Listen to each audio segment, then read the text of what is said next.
3 years ago, a friend and I drove 24 hours straight to pick up a third friend whose truck broke down on the other side of the country. Seems 1,000 centuries ago. About 9 hours into the drive, I suddenly realized that even though we were cracking jokes and having a good time, before the drive was through, we'd hate each other's guts.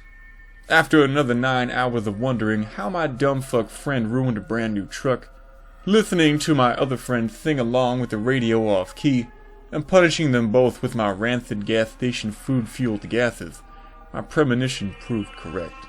We pulled onto the side of the road to piss on a dead deer. Someone pissed on someone else's leg, and punches began to fly. And I remember I cried.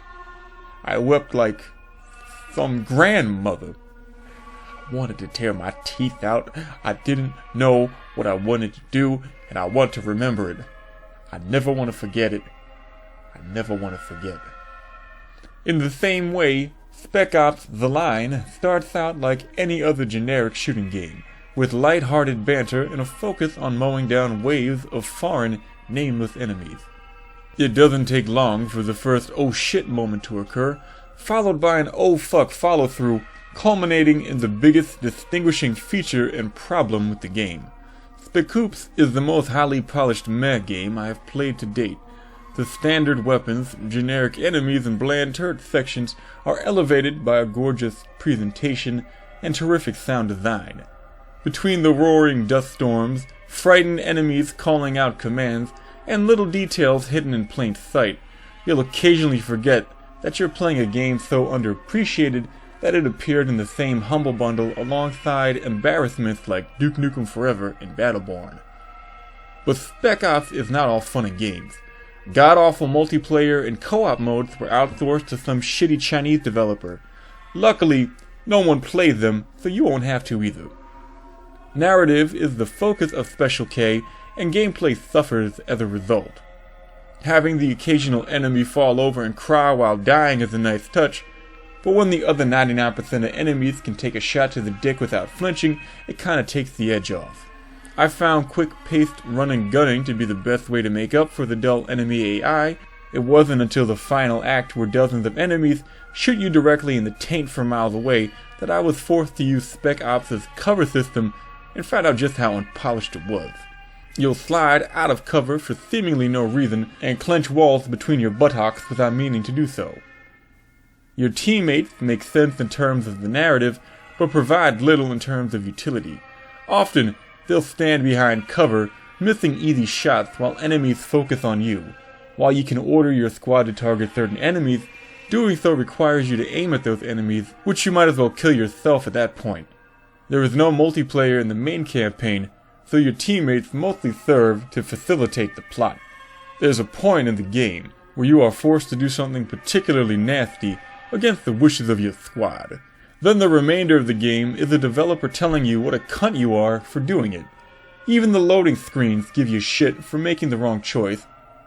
But that's some bullshit. I spent an hour trying to do the right thing before googling whether it was even possible, and as it turned out, it was not. The developers have stated in multiple interviews that the real alternative was to turn off the game and stop playing, which is probably better done at the beginning of the game rather than 2/3 of the way through. And then I realized, like I was shot with a diamond bullet right through my forehead. The premise of Spec Ops makes no sense. You're on a recon mission to confirm that people are alive in the city so an evacuation can begin.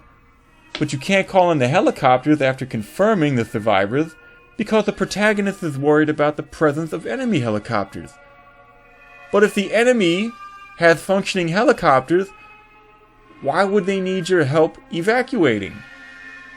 This culminates with the player reaching a fully functional radio broadcasting antenna and destroying it rather than using it to call for help, which the enemy should have done multiple times over by now, considering it worked well enough to contact your team in the first place, and how much more necessary evacuation would be once your team starts murdering everyone in sight. The game confronts you with it at the end, as if you never realized how stupid it was, and blames you for it. And I thought, my God, the genius of that, the genius, the will to do that, perfect, genuine, complete, crystalline, pure. And then I realized the developers were stronger than we, because they could stand it. They were not monsters. These were men, trained code monkeys who fought with their hearts, who had families, who had children, who are filled with love, but they had the strength to force a moral at the expense of sales. The crux of Spec Ops' writing is how the player is an asshole for playing it, and I agree. While you don't have to be a stupid asshole to enjoy Spec Ops, it probably helps. The horror. The horror.